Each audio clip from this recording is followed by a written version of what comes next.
Hello guys, ito na naman ang ang labas ng bahay. Buuan na bisbisa ng water. Ito. Ha?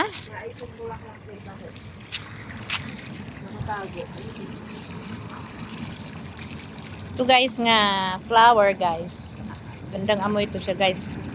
Ilagay sa loob ng bahay.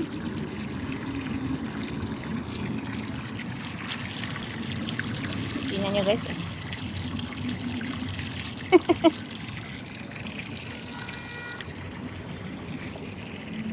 Yan pakita mo. Yan, magandang amoy yan. Oh.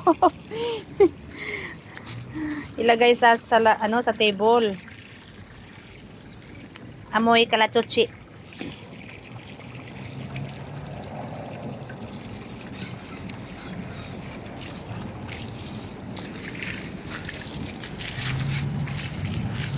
Ang tanim lagi siya ng water every day kasi init na dito guys, summer na. So kailangan sila painumin ng tubig. Yan.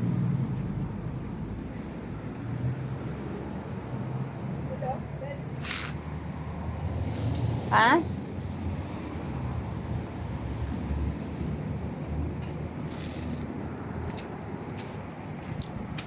Oh, lagay natin to sa kwarto ni Be. Ito guys, nag-iisang beautiful flower. Ilagay namin sa room. Yan guys, nag-harvest na kami sa tanim. Nag-harvest na kami sa flower guys para sa panglaban ng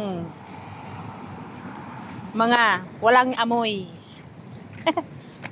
Panglagay sa bahay. Yan. Yan.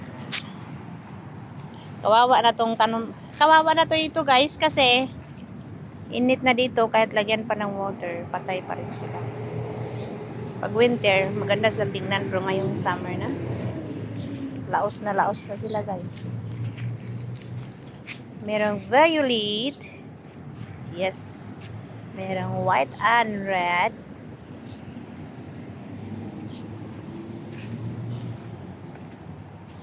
Ito ang nana guys. Yan ang nana. Yan ang magandang gamitin. Ilagay ninyo. Nyo guys. Kuha kayo ng 10 pieces. Ito guys ang nana. Maganda to siya guys. Pang patanggal sa yung mayroong mga sakit sa tiyan. At pwede to siya mag-inom kayo, maglaga kayo ng magawa kayo ng isang 1 pieces nga chai tea. Tapos ito guys, i-mix ni siya kahit 10 lang siya nga ito 5 pieces or 6 pieces, 7 pieces. Oh, i-mix mo siya sa chai guys. Naku, ang gandang pakiramdam mo. Pangpawala sa sakit sa tiyan. Ito ang mint. Nana to siya guys. Nana. Yan. To siya guys. Magdami to siya guys pag matagal. Kasi maglaki ang dahon niya. Ang gandang amoy to guys. Kahit mag-inom kayo kahit maglaga lang kayo, mag-boil kayo ng 10 pieces nga left yung dahon, or i-mix niyo sa chai, tea, or coffee, pwede yun.